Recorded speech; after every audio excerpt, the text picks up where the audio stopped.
For over 160 years, they were America's neighborhood bank, the iconic red and yellow Stagecoach, Wells Fargo.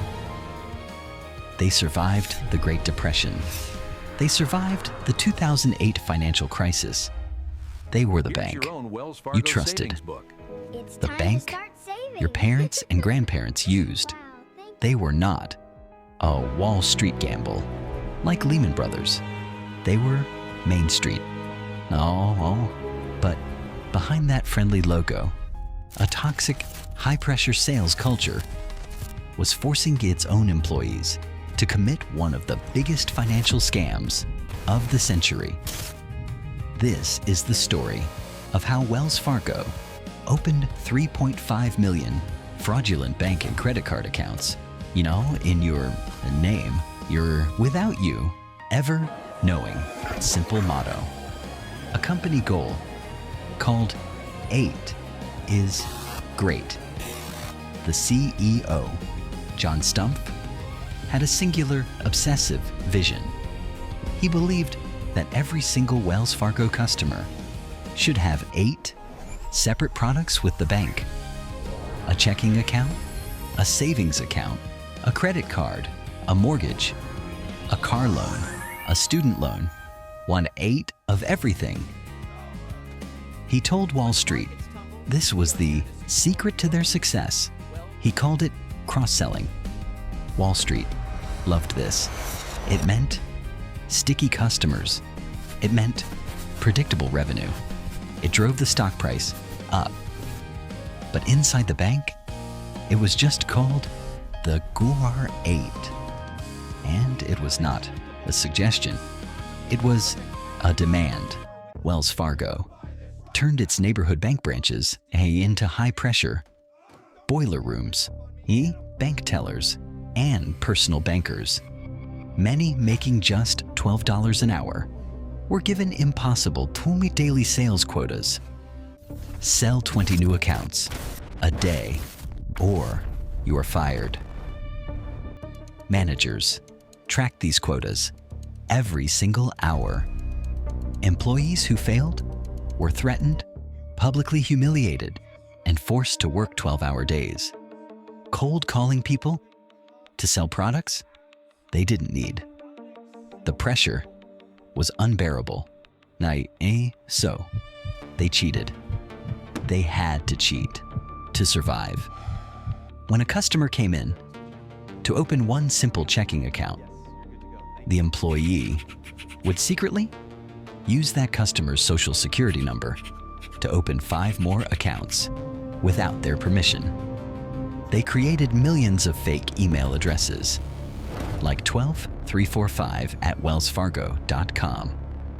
They created fake PIN numbers by assigning 0000 to thousands of fake debit cards. They forged signatures by cutting and pasting them from other documents. They opened millions of credit cards that the customers never knew existed until the mysterious annual fees and late fees started appearing on their statements. This was not a few bad apples. This was systemic, institutional fraud. For years, this was the secret. The company knew. Employees who tried to call the ethics hotline were ignored. Or worse, they were fired for poor performance. They were then blacklisted on a banking industry database, making them unhirable forever. But in 2013, the Los Angeles Times published a massive exposé. They had the internal documents. They had the employee testimony. The financial scam was real. The government finally stepped in.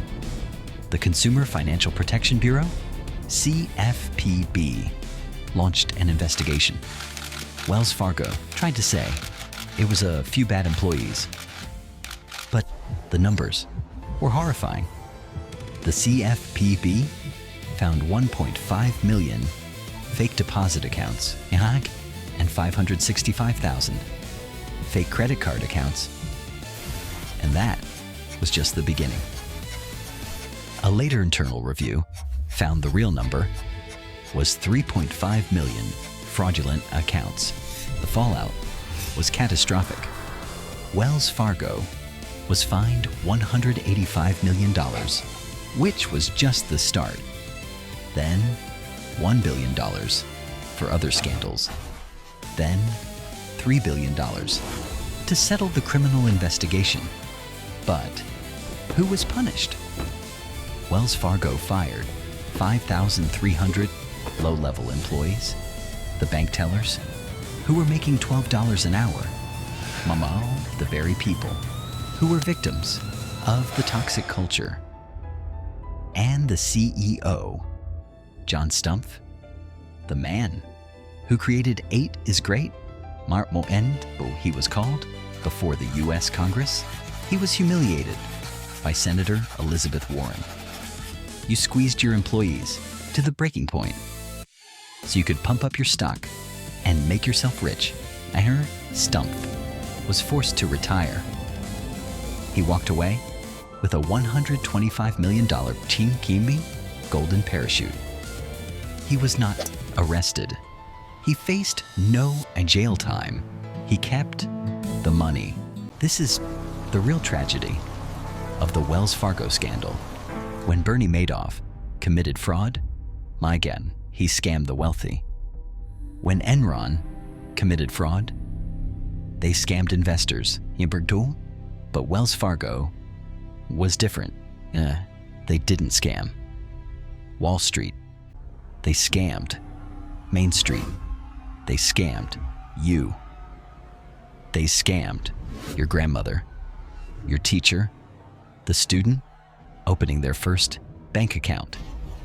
They took the trust that America placed in that red stagecoach, and they weaponized it against their own customers, all to hit a sales target. It is one of the biggest financial scams in history, not because of the billions lost, but because of the trust that was broken forever.